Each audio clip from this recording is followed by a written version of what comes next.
Il y a encore quelques dizaines d'années, de vieux bardes rwandais de la cour du roi chantaient les poèmes du Rwanda ancien.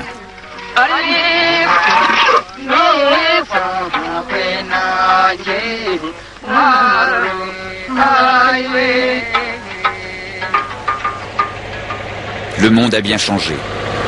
Le premier génocide en terre africaine a eu lieu ici, au Rwanda. Après l'attentat contre l'avion du président Habyarimana le 6 avril 1994, en 3 mois, près d'1 million de Rwandais sont morts assassinés. Des Tutsis, mais aussi des Hutus de l'opposition. Aujourd'hui, alors que les vieux bardes se sont tus, 3 Rwandais racontent l'histoire de leur pays. Vénuste, Joseph et Eugène, 3 Rwandais que le génocide du printemps 1994 a épargnés. Le premier, Vénuste, travaille au Centre culturel français depuis plus de 15 ans. 1 mois avant l'attentat, à la suite de la destruction de sa maison, c'est au Centre culturel qu'il se réfugie avec une partie de sa famille. Après l'attentat, et au bout d'une longue semaine, l'armée belge les délivrera. Joseph vit aujourd'hui à Lille avec les siens, attendant l'occasion de rentrer au Rwanda. Cadre supérieur, brisé par l'ancien régime, il s'était lancé dans les affaires. Jusqu'au bout, il était resté un opposant déclaré du président Habyarimana. Son salut après l'attentat, il le doit d'être sorti de chez lui quand Kigali était déjà aux mains des massacreurs. Quant à Eugène, professeur dans un lycée technique, il est à Paris en avril 1994 au moment des événements. Aujourd'hui, sa femme et son enfant sont réfugiés au Zaïre. Lui reste en France. Une question le tourmente encore. Aurait-il ou non participé au massacre? Pourquoi n'aurait-il pas fait comme les autres? Comment en être sûr? Vénuste, Joseph et Eugène ne vivent plus sur les collines. Ces collines douces et monotones qui composent tout le paysage rwandais. Ici, chaque colline est un village et pour tous les Rwandais, le souvenir des collines n'est jamais très loin. C'est sur une de ces collines, avant même l'indépendance, qu'on raconta à Vénuste les premières histoires du temps passé.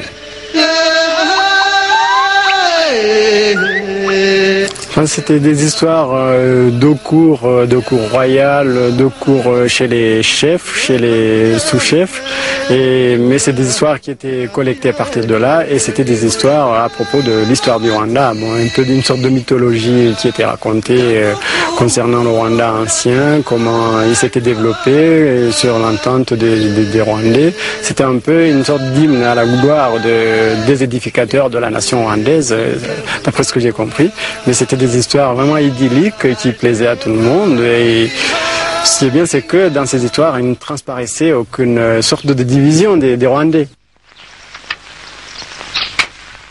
L'histoire des Rwandais, Eugène la tient de son grand-père, un paysan du centre du pays qui le soir lui racontait des histoires de sa jeunesse.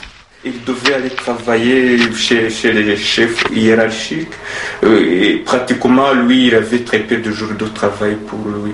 Et puis si jamais il lui arrivait de manquer à ça c'était un péché qui lui valait d'être battu, d'être torturé. Il me racontait comment on les attachait les bras derrière le corps comme ça, comment, je sais pas, il y avait beaucoup de punitions qu'on lui donnait. Bon, et puis il n'avait pas de biens de propriété pour lui. Toutes les terres, toutes les vaches, ça appartenait à son chef directeur ou à son sous-chef qui était, si vous voulez, pour qui il était un servage, si vous voulez. Joseph, en revanche, était déjà un privilégié. Élevé à la ville, c'est à l'école qu'il apprendra l'histoire de son pays. C'était un Rwanda qui avait subi des invasions de temps en temps, qui avait subi des catastrophes comme la famine et des tas de choses, et des sécheresses. Mais qu'à chaque fois, un roi extraordinaire venait sauver. Et les rois, les anciens rois faisaient toujours des conquêtes. Et d'après ce qu'on nous disait, le Rwanda avait été réduit du fait de la colonisation, où on avait tracé arbitrairement les frontières. C'est en effet à la conférence de Berlin en 1885 que l'Europe se partage ce qu'il reste de l'Afrique. Des territoires sous influence rwandaise reviennent au Congo belge à l'est, à l'Ouganda britannique au nord. Quant aux Allemands, établis en Tanzanie, ils se réservent les royaumes du Rwanda et du Burundi. Ce n'est que 7 ans plus tard qu'ils décident de se rendre sur place. Les Rwandais ne savaient pas encore qu'ils habitaient un territoire allemand. Claudine Vidal a été l'une des premières à écrire une histoire critique du Rwanda.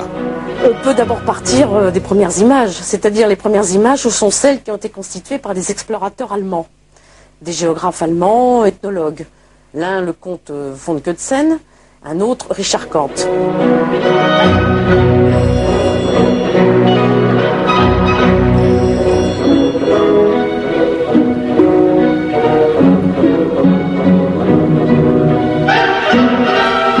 Ce qu'ils ont vu, c'est un roi, sa cour. Ce qu'ils ont décrit, ils ont vu l'autre chose aussi, mais ils ont principalement décrit cela. Et ce premier tableau qui est célèbre, c'est celui-là. Il est raconté par Kant. Il voit un roi, des chefs. Les chefs sont très grands, le roi aussi. Première image, Tutsi. Donc des grands, des chefs, des nobles qui commandent. Et il voit, avec cette cour, des serviteurs de ces nobles. Et ces serviteurs sont Hutus. Et voilà les Hutus dominés. Les Hutus se plaignent auprès de ces explorateurs, les voilà asservis. Or, cela montre que dès le début, l'histoire qu'ont fait les Européens du Rwanda est une histoire immédiatement politique. La vision des ethnies, des Tutsis, des Hutus, comme des Tois, part d'un tableau politique. Effectivement, quand on va à la cour, qu'on voit un roi, qu'on voit des chefs et que l'on voit des serviteurs, c'est du politique que l'on voit. Or, ils ont immédiatement étendu cette image à tout le Rwanda.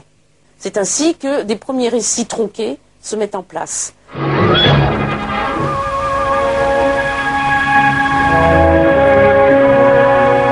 Le Rwanda naquit du feu.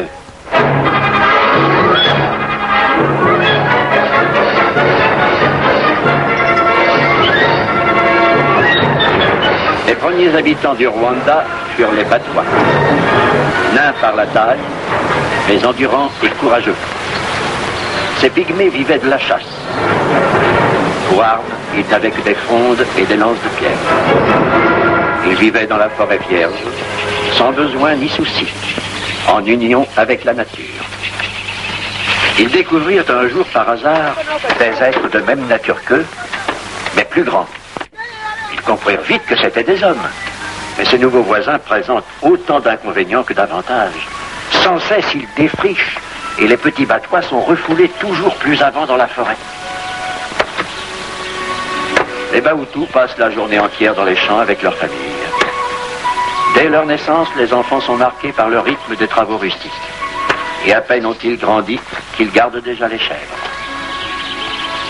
Longtemps après l'arrivée des Bahutus au Rwanda, les Ibis virent passer très loin en aval du Nil un autre peuple.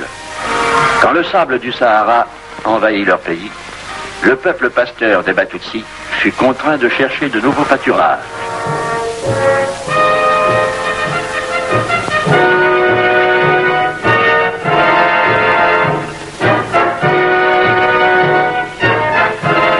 Sous leurs yeux s'étendait un pays superbe. Le pays aux 1000 collines, le Rwanda. La réalité historique n'est pas si inconnue qu'on l'a cru et qu'on veut bien le dire. Dès qu'on a fait des enquêtes de terrain systématiques un peu partout au Rwanda, c'est-à-dire à partir des années 60, on s'est aperçu que les choses étaient très complexes et surtout diversifiées. Nous travaillions avec des gens âgés, évidemment, pour recueillir ces documents oraux. Or, ces gens se savaient très bien, l'un Tutsi, l'autre Hutu. Les Hutus, les Tutsis et les Tois se rattachent à différentes vagues de peuplement, mais tous parlent la même langue, vivent sur les mêmes collines, appartiennent au même clan. C'est entre clans rivaux que les anciens Rwandais se combattaient, jamais entre groupes ethniques.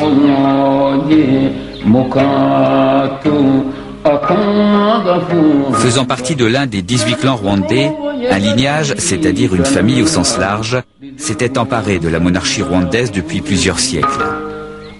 Ce lignage est Tutsi et il donne naissance à la dynastie des Mwami, rois du Rwanda. Beaucoup de chefs et de sous-chefs demeurent des Hutus, mais autour du Mwami se retrouve une noblesse exclusivement Tutsi. Il y a une royauté Tutsi. Et ça c'est une différence. Et celle-là, elle est indéniable. Et elle existe. Ce qui a obscurci toute la vision de l'histoire du Rwanda, c'est d'avoir étendu cette royauté et d'en avoir fait une division ethnique pour tout le pays. Elle existait, elle commandait, mais elle était contestée. Après l'arrivée des Européens, le Rwanda ne sera plus jamais comme avant. La royauté Tutsi est un atout que vont utiliser les colonisateurs. Présents jusqu'à la Première Guerre mondiale, les Allemands font de Musinga, le jeune Mwami du Rwanda, un allié politique et militaire. D'un côté, l'Allemagne renforce l'autorité du roi, particulièrement dans le nord du pays.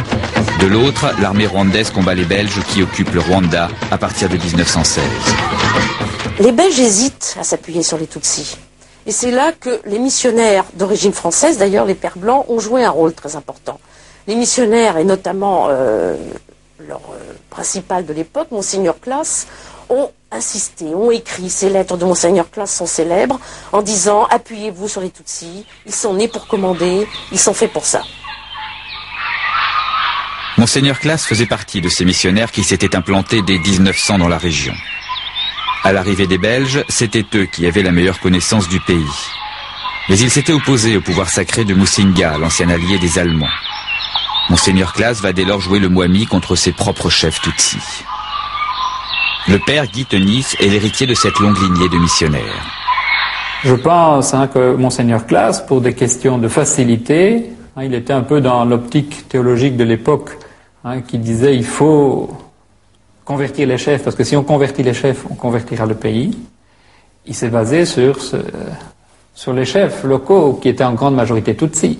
Quand il y a eu cette conversion des chefs, les chefs ont vu que leur avenir était dans les écoles. Et il y a eu ce rapprochement avec l'Église. Les chefs, et surtout les jeunes Tutsis convertis au catholicisme, s'éloignent peu à peu de Musinga, leur Mwami. Au roi demeuré païen, l'Église et finalement la Belgique préfèrent en 1931 son propre fils, le très chrétien Mutara. Plus rien désormais ne s'oppose à ce que les missionnaires appelleront la tornade des conversions. Très rapidement, l'Église était, je pense, encombrée par des œuvres, comme on dit, très lourdes et très fortes. Si bien que l'Église est devenue la deuxième puissance dans le pays. Et encore aujourd'hui, quand on voit au point de vue emploi, au point de vue possession, au point de vue propriété, l'Église est la deuxième force dans le pays après l'État.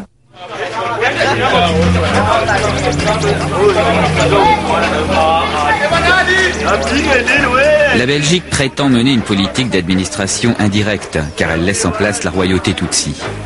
Pourtant, la puissance coloniale démantèle et rationalise l'ancien système des chefs et des sous-chefs où les Hutus détenaient une place non négligeable. Pour la nouvelle administration rwandaise, la Belgique crée une caste de fonctionnaires exclusivement Tutsis. En 1931, elle a même imposé la mention ethnique sur les papiers d'identité. Il s'agit bien d'un contrôle direct de la Belgique au Rwanda, comme l'a démontré la thèse de Philippe Redgens. Il y avait un couple consensuel avant les années 50, un couple consensuel qui était administration et Tutsi, ou en tout cas élite Tutsi, qui étaient des alliés objectifs. Et cette alliance-là, ce couple consensuel va se changer, ou va se modifier à partir du milieu des années 50, tant l'administration que l'Église change de camp dans un contexte qui me paraît être la perspective de l'indépendance. Et donc, puisque avant l'indépendance, il fallait instaurer la démocratie, on a de plus en plus soutenu ceux qui étaient la majorité démographique. L'élite Tutsi ne représente que 5% des Tutsis, mais la majorité démographique, ce sont surtout les Hutus, principaux laissés pour compte de la royauté Tutsi sous tutelle belge. Depuis 1945, c'est de l'ONU que la Belgique tient son mandat de tutelle sur le Rwanda. Ce mandat impose à la Belgique de favoriser à la fois une émancipation politique, c'est-à-dire à terme l'indépendance, mais aussi de tenir compte de l'opinion de la population, c'est-à-dire la démocratisation. L'élite Tutsi, bon, effectivement, communique avec le reste de l'Afrique, lit, s'informe et entend parler de mouvements de décolonisation. Elle se dit, pourquoi pas. En même temps, il existe aussi une contre-élite Hutu qui se sait dominer. Les idées sociales passent, elles aussi. Et ces gens commencent à se plaindre, à s'organiser, à trouver que tout de même, il n'est pas tout à fait normal que tout ce qui est supérieur au Rwanda est Tutsi. Ce qui est vrai. Il y avait un problème réel au sein de l'administration, au sein de l'Église, au sein des écoles. En fait, les Tutsis monopolisaient absolument tout ce qui était supérieur, classe supérieure.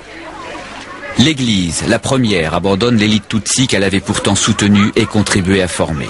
Une nouvelle génération de missionnaires prend ouvertement le parti de la paysannerie et surtout de la contre-élite Hutu.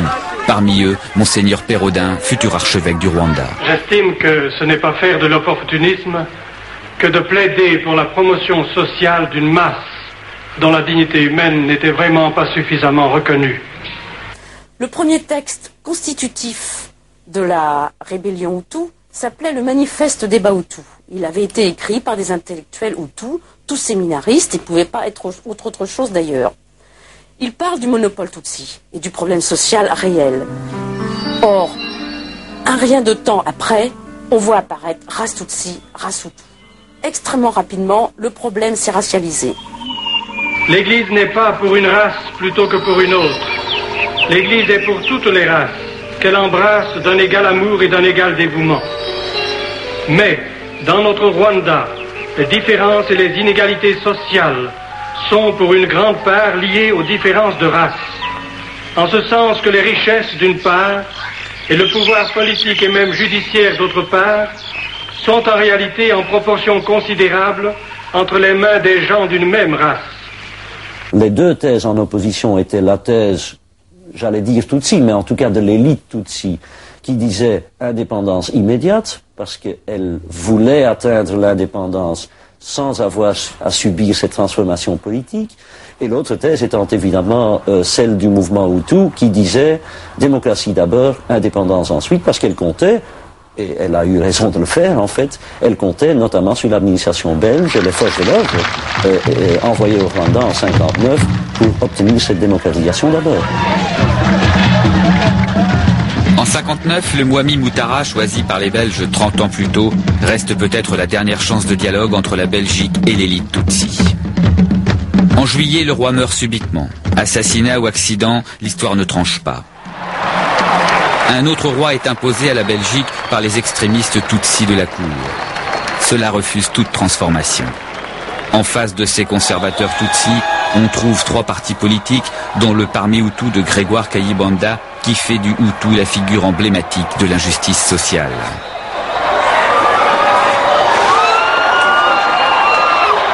En novembre, des affrontements meurtriers éclatent dans tout le pays. Pour maintenir l'ordre, la Belgique nomme le colonel Logiste, qui crée une garde nationale rwandaise. Une succession d'élections supervisées par l'ONU va entériner le départ des élites Tutsi et de la monarchie. C'est évidemment le Parti Hutu qui remporte largement toutes les consultations électorales. Il est soutenu sans ambiguïté par la Belgique et par l'Église. Une véritable révolution sociale va se réaliser, pour les élites Hutu, mais aussi pour les paysans. Les premiers souvenirs de Vénuste, Joseph et Eugène datent de cette époque-là. Le Hutu s'est senti libéré, donc là, franchement, il n'avait pas cru qu'il pouvait un jour se libérer des Tutsis, parce que le roi il était vénéré, les chefs c'était des gens vénérés. Bon, on les racontait dès la naissance que le roi les chefs c'était des gens qui naissaient, c'est pas pas des graines de pouvoir dans la main, donc c'était des gens qui étaient, si vous voulez, abrutis. Donc on leur avait raconté que après le roi, le Rwanda ne pourra plus vivre, ne pourra plus exister.